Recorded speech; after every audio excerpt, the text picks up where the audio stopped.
kill you. I'm like, have you lost your mind? My birthday's coming. And they'd always walk by me and they're like, praying for you, praying for you. Wait, he hit a stop sign, it went boom. Like 2 a.m., I just opened up my eyes.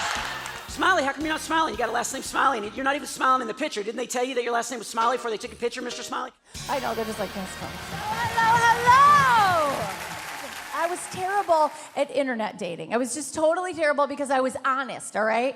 And you should never be honest on police. They're like, what are you looking for, on a first date? I'm like, well, if I met you online, I want to go to the police station and get fingerprinted. And the only men that would write me had names like Dark Horse, and they were still in prison. And what is dating, really? What is dating? All it is lie, and pretend you're somebody you're not, so they'll marry you. That's all dating is.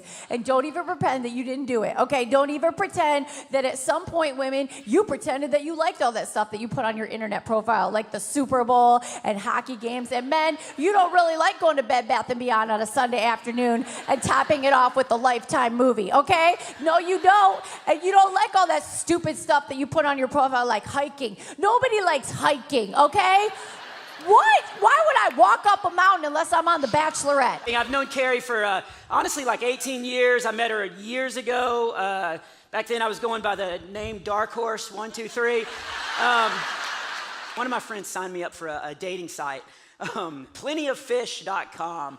And, yeah. Are you on it? You are, aren't you? What's your username? I did eHarmony way before eHarmony was cool. Like, you guys know what eHarmony is, because half of you look familiar. Okay, so. Well, eHarmony, that was the one that was like serious. Like, you get 2,000 questions, and then you answer, and they get in your inner psyche, and you send them $40, and they send you a man. It is a very successful business model.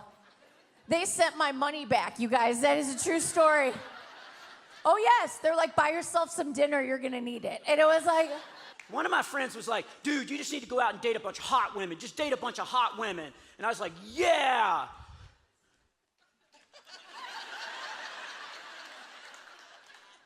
Where do they keep those? I'm not saying that there is not value in talking things out. I'm not saying that those of us that have been through marriages, and not to belittle those that you've been through relationships, even if it wasn't a marriage relationship, you can come out of that feeling less than. You can come out of that feeling deflated, especially if you come out of it and you've got a divorce certificate and you're walking into a church, a group, and you might feel, well, now I've really done it. I really missed God. None of that is true, because there's nowhere in the Bible that tells me that because you have been through something that God can't redeem, that God can't restore, that God can't revitalize. Even if he doesn't put that marriage back together, I am standing here as living proof that I am still worthy. I am still worthy to have a microphone. I am still worthy to stand on a stage at a church. I am still worthy to serve God. I am still worthy to preach the gospel, and I am still worthy to be his daughter, because I am his daughter. And you are too. For 18 years, I traveled this country. And I stood on stages and I told people that God could get you through anything. And here's the deal. I was standing on a mountaintop. I had a perfect life. It was amazing. So it was so easy to stand on stage and tell you that. This last year and a half, my kids and I, we've been wandering through the desert. And it is so refreshing to stand here tonight and look at you guys and tell you God will and can get you through anything in life. There's no surprises. And she's still like, I'm fine. Freedom! I'm like, no, our love will protect me. Seriously, he'd be like, take out the trash. And kids 2 doors down would be like, yes, Lord. Personal philosophies in life is always to let ladies go first.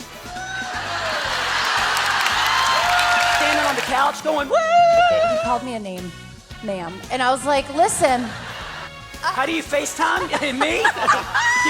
You don't. I'm teasing. My phone number is 911.